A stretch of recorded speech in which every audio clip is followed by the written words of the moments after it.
Okay. Welcome. I'm gonna do a couple of things in my aspiration to create a kind of podcast format. I'm gonna explore how that can look like in in this uh, in this recording. So I guess this will be a kind of initial take on how that can look like.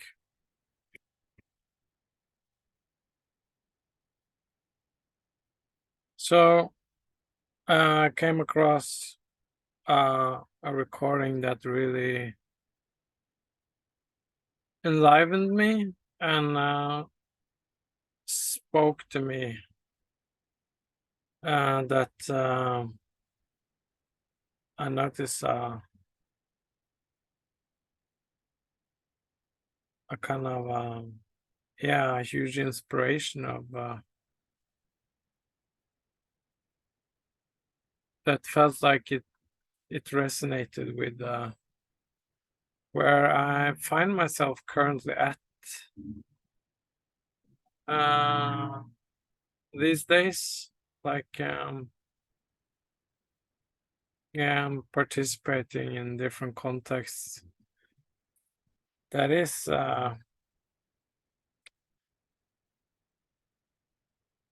somehow is orienting me to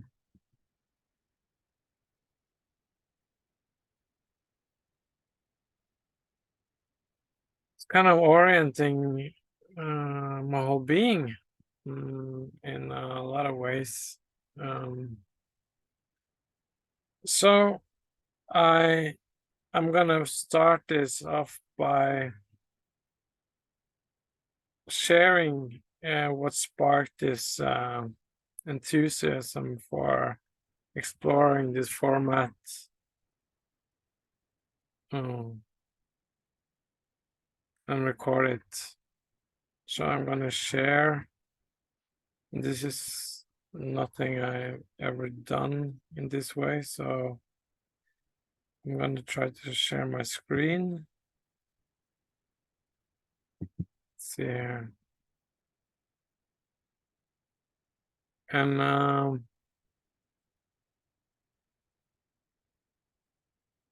yeah, I think this is might work.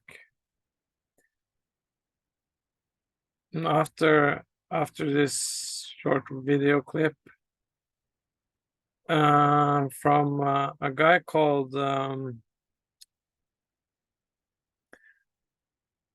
Werner Erhard, and he's I don't know much about him, but he is seems to be very inspired by Martin Heidegger, the German philosopher. And I just found this short clip to be kind of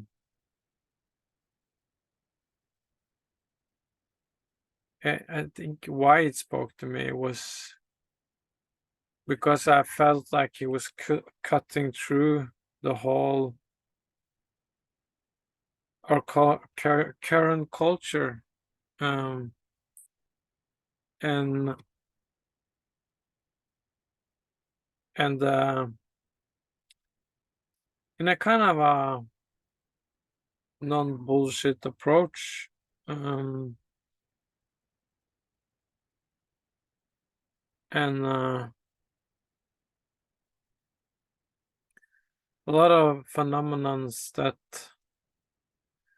we're embedded in this current culture.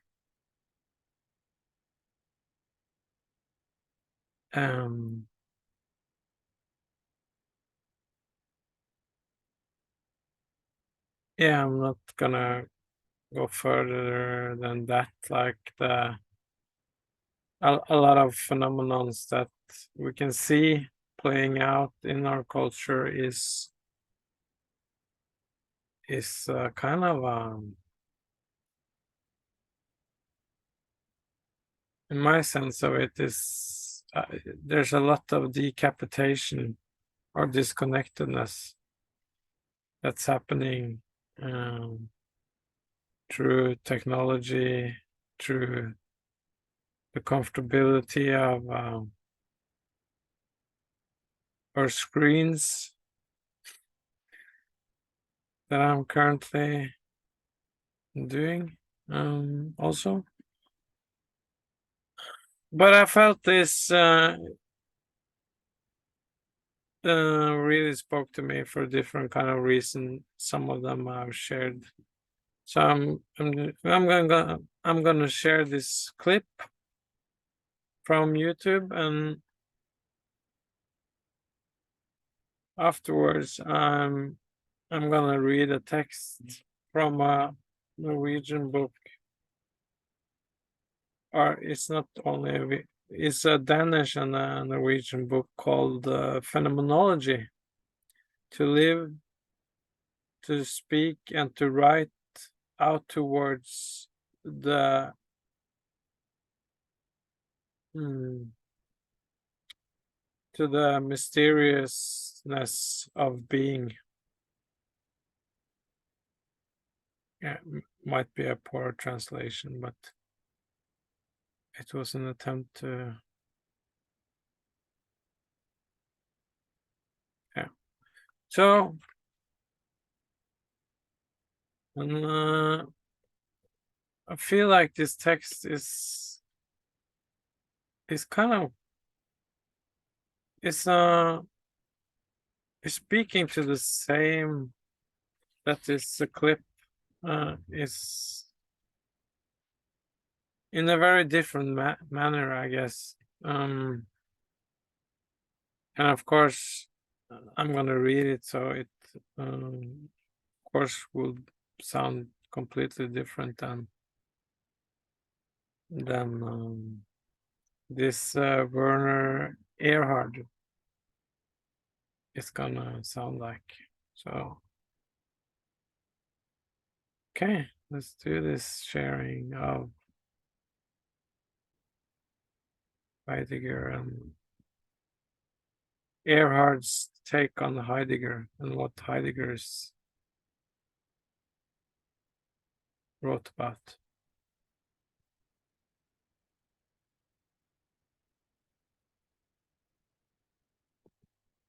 I know I've read this to some of you before, and I want to read it again anyhow, both as a review and for those who haven't heard it to hear it for the first time. This is from Martin Heidegger on the Way to Language. It's a conversation between Martin Heidegger and a Japanese philosopher, one of whose professors had been trained by Heidegger. So the Japanese says, we Japanese do not think it strange if a dialogue leaves undefined what is really intended, or even restores it back to the keeping of the undefinable.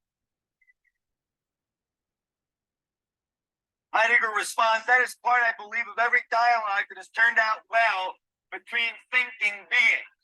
What Heidegger means by thinking is very much different than what an anybody self means by thinking. As if of its own accord, Heidegger says, it can take care that that undefinable something not only does not slip away, but displays its gathering force ever more luminously in the course of the dialogue. That's the methodology of the seminar. That's the methodology of transformation. Not a definition, not a description, not a narrative, not a story, not an understanding, not information, But whatever it is that he's speaking about when he says displays its gathering force ever more luminously in the course of the dialogue. And he doesn't mean display like something to look at, but rather something to be. The Japanese response, our dialogue with our teacher probably failed to turn out so well. We younger men challenged him much too directly to satisfy our thirst for handy information. We are a culture that listens for handy information. Something's useless if you can't use it, isn't it? You see, maybe what empowers people cannot be used by them. Maybe we need a kind of listening that can be present for what is powerful and not useful. Heidegger responds, thirst for knowledge and greed for explanation never lead to a thinking inquiry, transformational inquiry. Curiosity is always the concealed arrogance of a self-consciousness that banks on a self-invented rationality. What does he mean by that? He means that you think that you were born in such a way that anything which is valid, you are going to understand. Therefore, anything you don't understand must be invalid. That's what he means. The will to know does not will to abide before what is worthy of thought. He's saying there exactly what I just said a moment ago, that this will for information, this will for tips, this will for prescriptions, this will for how am I going to use it? How does this apply? How am I going to fix it? How is this going to help me to fix it? Is no will to be with what is worthy of being with. It's different to be with than the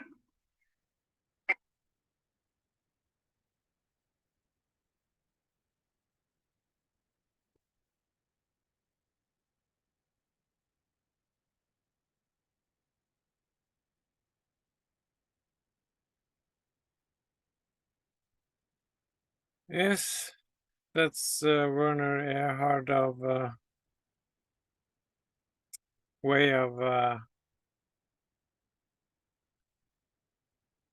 commenting on Heidegger's philosophy. It's felt very enlivening for me.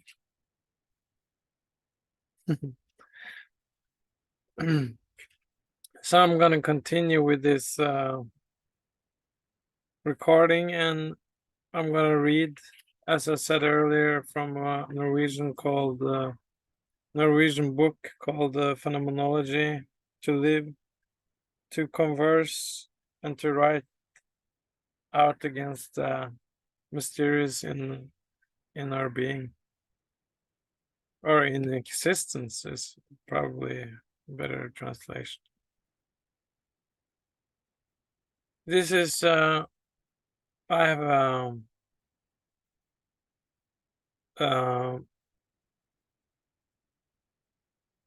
translated it using Google, and I think it was a good translation, so I just kept it. And this is from it's from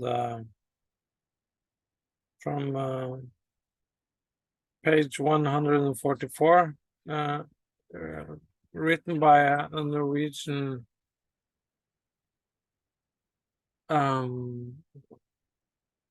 I think she's like a health theoret, like she's theorizing about health. Yeah, I'm not sure if that's correct, but I really love this writing, so I'm gonna read it. I called it. I divided it in two because it made a very, in my view, a very clear this like distinction about how the world can show up for us sometimes, and I think probably most of us can relate to it on some level. So I'm gonna start with the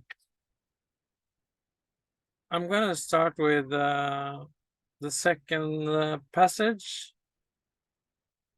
and I'm gonna continue to the first passage, and I've named this my own headlining. I've called it the essential difference. Okay.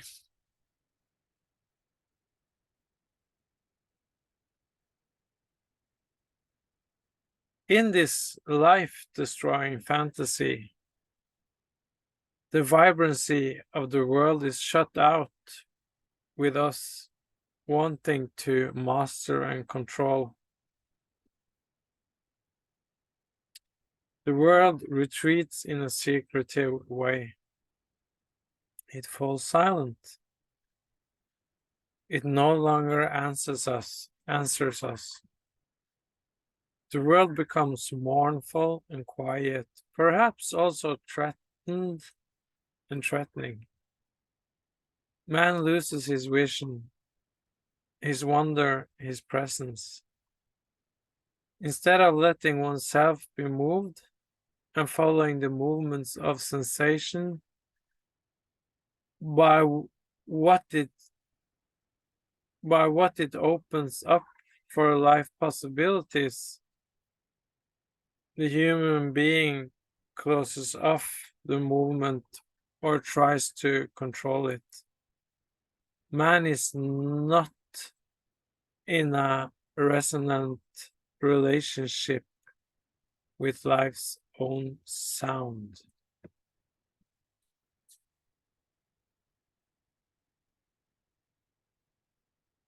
That was a passage that I labeled as number 2.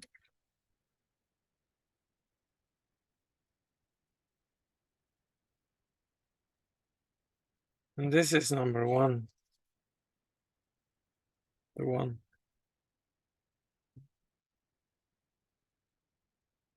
When we're open and receptive, as if the world wants on something, speaks to us, that we are given something significant.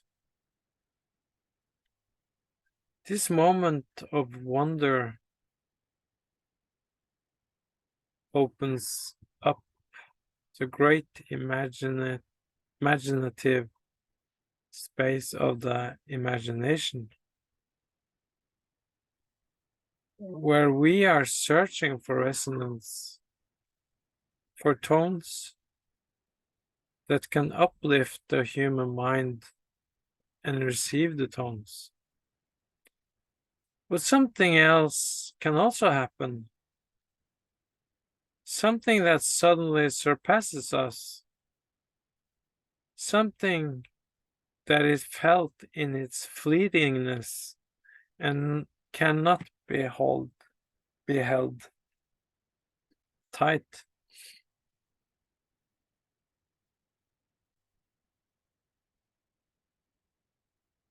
Which can be felt as a force that we cannot control, and which miraculously comes to us and can be spontaneously break through the human imagination and lead it. That is to say, it is suggested here that the life-giving imagination,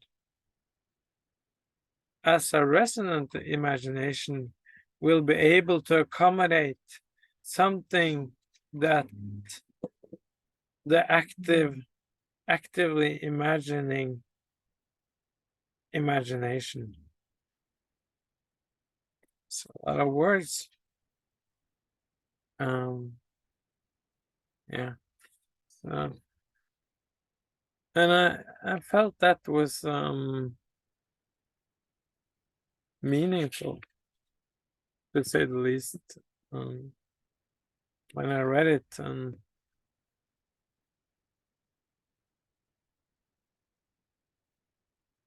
I think it's a good reminder of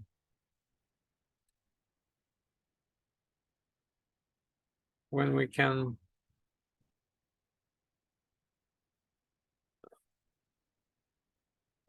find ourselves in this isolation, and when the world is kind of feels alien to us in some way. It can it's so easy to label that as something that there might be something wrong with me, or label it as like depression or whatever. But I feel like this is speaking to the more like the mode, I guess you can call it a mode of being that can, that is a part of our existence. I think that's why I like the text. And also the opposite, or the other passages,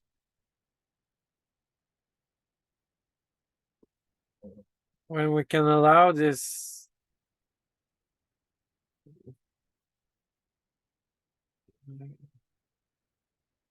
energy of life to flow freely from our core, or our essence, or source, or whatever you want to call it, if that can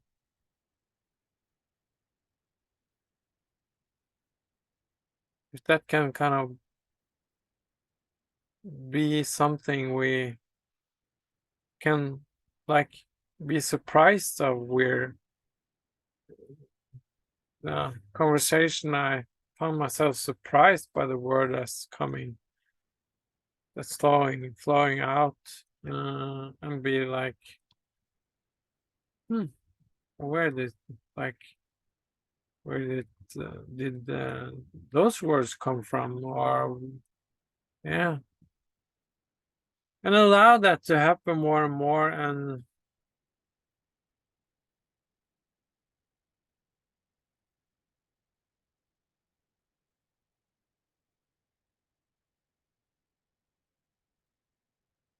yeah, I think the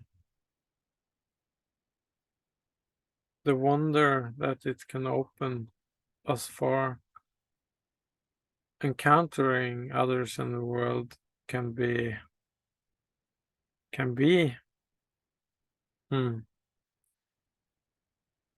transformative, as Mr. Earhart also spoke to, how I heard it, at least.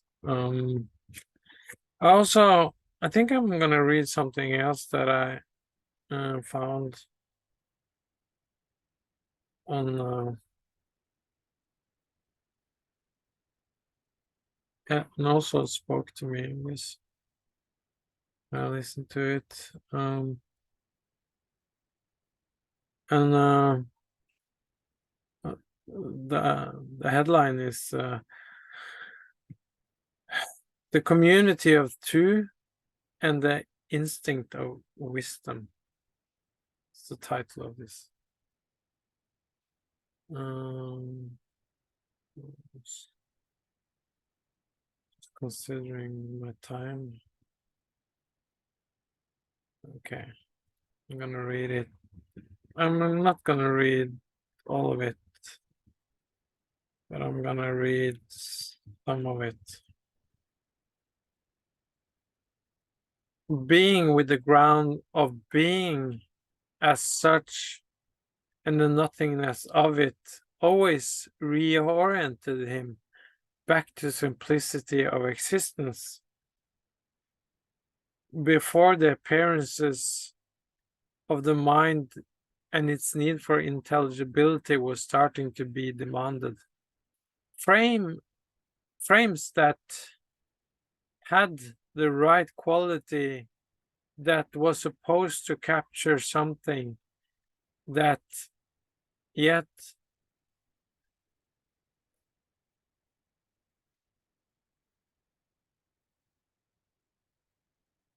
he remembered her sparkling eyes when she told him her story. He had heard it many times before, but this time it had a different quality to it. Leaning into it with her, he suddenly noticed his heart was starting to feel soft and open.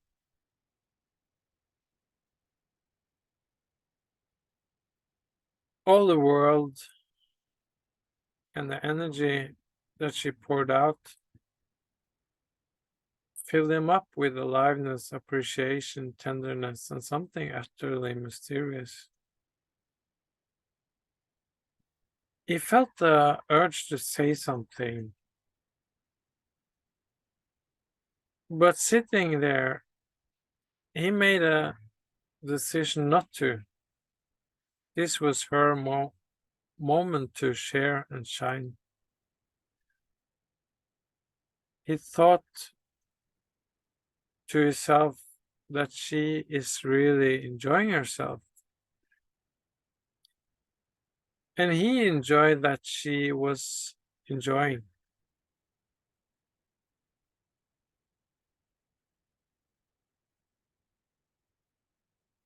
When was the last time, he wondered, that she had so much space and somebody in front of her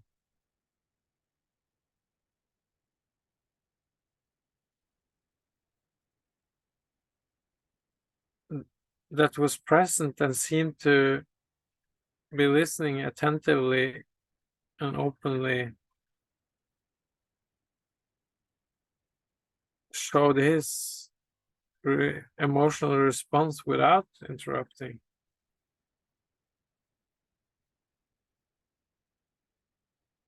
He found himself to be secretly proud of who he was or becoming as he sat there in this roller coaster of a share and was getting more and more interesting to be with. Again, this urge of energy that wanted to contribute and dig deeper into the different passages in her story. He was able to let go of this desire and lean in even more. Suddenly noticed that his whole body was soft and felt warm. His attention went back and forth between the joy of witnessing her and his inner landscape that seemed surprisingly flexible and engaged.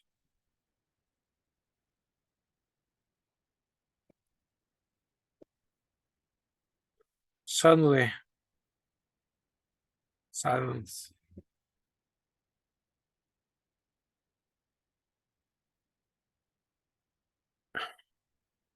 He looked at her.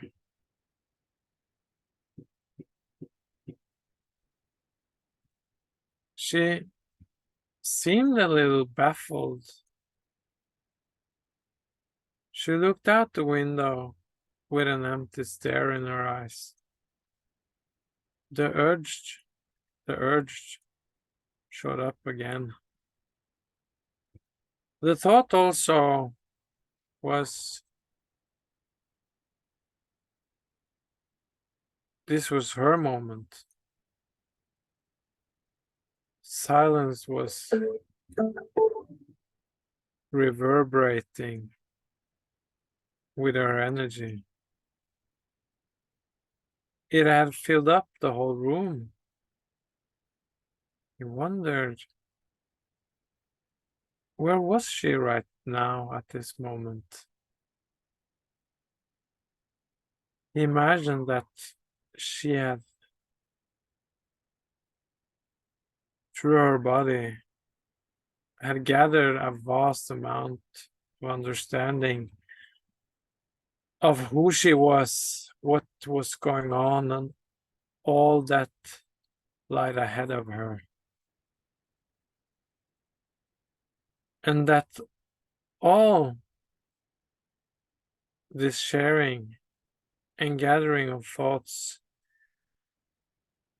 that had been expressed just as she had expressed them made possible a clear orientation that had brought her to where she was actually sitting. When all our parts had been recognized, spoken up, noticed, cared for, heard, and seen, the sense of no thingness had arrived and found her and given her the rest that she sorely needed, so she could go on and be the Indian warrior queen that never gave up her giving, even if it meant leaving herself.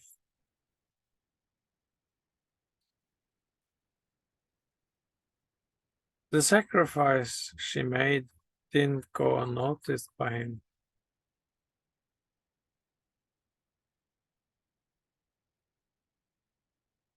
This woman,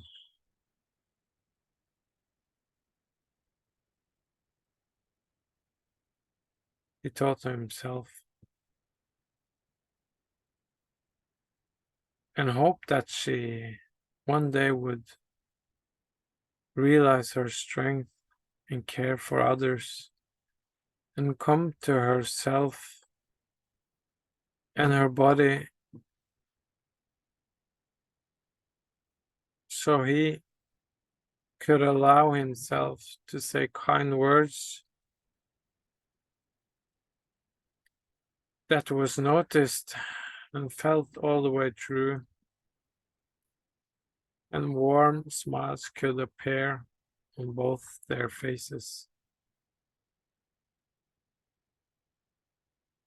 But also at the same time realizing that this passage of time will never happen again,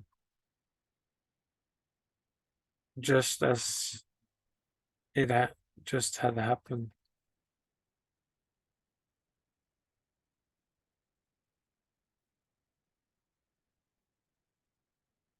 The beauty of truth, openness, authentic being had been given as such and been seen and changed both of them for eternity.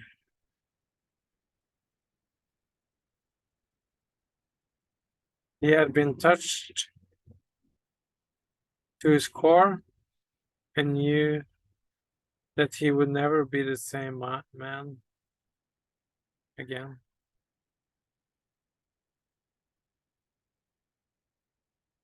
Sitting there, a sudden charge of terror and awe struck him.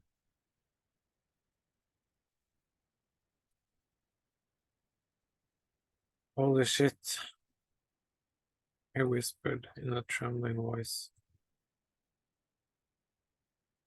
Holy shit.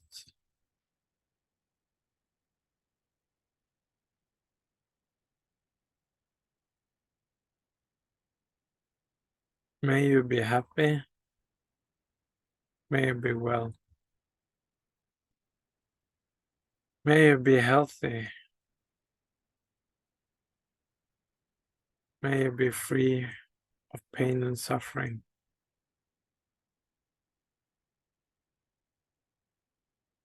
May you be peaceful.